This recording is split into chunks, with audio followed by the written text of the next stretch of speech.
किसी तरह से हवाई जहाज नहीं उड़ा। इस हिसाब से मैं कहना चाहता हूं, हम बड़ी बात तो नहीं कहते, लेकिन इतना जरूर हम कहते हैं, आप हमको परखा भी है।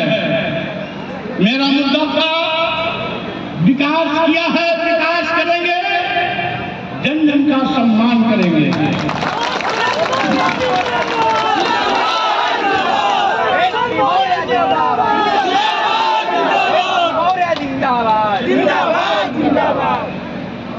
आज भी हमारा एजेंडा वही है,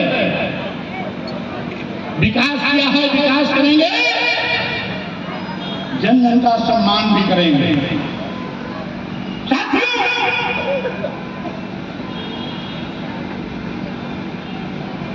आप सभी लोगों ने मुझे अकूत जिसने प्यार आशीर्वाद दिया,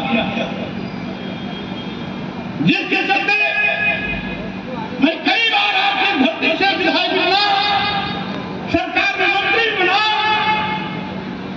और कभी नेता दल भी बना, सत्ता में था या विपक्ष में था, लेकिन कुशीनगर की जनता से किए गए वादे पर और उसकी कसौटी पर सख्त में खड़ा उतरने का प्रयास किया। कोई भी राह चलते भी अगर किसी ने मुझसे कोई काम बताया तो मेरे कलम में जितनी भी ताकत थी उसकी समस्या के निदान के लिए मैंने अपने कलम में उसका काम किया। और केवल पटना विधानसभा में नहीं, पूरे जिले में एक ऐसी विकास की बयान रही जिसमें 4 चौड़ी चौड़ी अच्छी सड़कें बनी, गांव-गांव में पक्की सड़कें बनी, बड़े पैमाने पर आबाद हुआ और साथ ही साथ हर प्रकार के विकास कार्यों की हमने झड़ी लगाई। साथियों, आज मैं गरीब, दलित, अल्पसंख्यक, पिछड़े, मजदूर, किसान और देश की महिलाओं से भी कहना चाहता हूं, इस धोखे को समझने की कोशिश करो। ये भारतीय जनता पार्टी की सरकार जब से सरकार में आई है, अनुसूचित जात, अनुसूचित जनजात और पिछड़ों का आरक्षण एक साजिश के तहत खत्म करती जा रही है। 27% पिछड़ों के आरक्षण की जगह पर इनके सरकारी विज्ञापन में कहीं 5%, कहीं 6%, कहीं 8% का आरक्षण दिया जा रहा है। 27% की जगह पर 5%, 6%, 8% दिया जाता है। अनुसूचित जात, अनुसूचित जनजात को जहां 22% आरक्षण की सुविधा भारतीय संविधान के माध्यम से दिया गया है, उसको कहीं 3%, कहीं 4%, कहीं 5% दिया जाता है। यही नहीं, किसी सरकारी विभाग के विज्ञापन में अनुसूचित जात का आरक्षण पूरी तरीके से खत्म किया जाता है, तो कहीं अनुसूचित जनजात का खत्म कर दिया जाता है, कहीं पिछड़ों का खत्म कर दिया जाता है। हिंदू मुसलमान के नाम पर यह सरकार समाज को बांटने का पाप कर रही है। मैं कहना चाहता हूं, आज भारतीय जनता पार्टी के नेताओं ने एक आंकड़ा दिया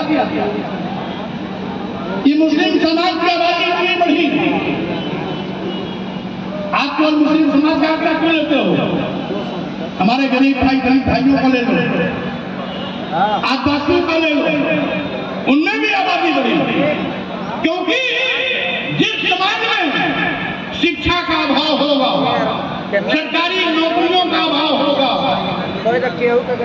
काम रोजगार का अभाव होगा, वो गरीब परिवार में बच्चे ज्यादा होते ही हैं।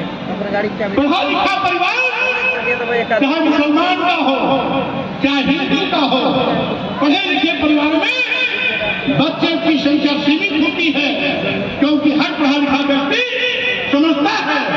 कि हमें हमारे बच्चों का भविष्य कैसे उज्जवल रहे, इसका ध्यान रखना है। लेकिन जो गरीब परिवार है, लाचार परिवार है, अशिक्षित परिवार है, शिक्षा का अभाव है, वो चाहे हिंदू हो चाहे मुसलमान हो, दोनों लोगों पर परिवार में बच्चों की संख्या बढ़ती है, क्योंकि शिक्षा के नाते वो इस बात को नहीं सोच पाते कि हमारे बच्चे भविष्य में कैसे आगे बढ़ेंगे। इसको धर्म के नाम पर नहीं बदला जाना चाहिए, इसे शिक्षा और अशिक्षा के नाम पर बांटा जाना चाहिए। लेकिन मोदी जो भारतीय जनता पार्टी तो धर्म की राजनीति का ठेका ले रखा है। ऐसा लगा है इस देश में पहले हिंदू मुसलमान नहीं रहते थे, मोदी जी के आने के बाद हिंदू मुसलमान रहने लगे। अरे भाई, हजारों साल से हमारे यहाँ कौमी एकता हमारे देश की मजबूत पहचान रही है। हिंदू मुस्लिम सिख ईसाई सब है, भाई भाई की बात हमारे भारत की संस्कृति रही है। अगर मुसलमान दिवाली और होली में सम्मिलित होता है तो हिंदू भी मुसलमानों की ईद और बकरीद में शामिल होता है। लेकिन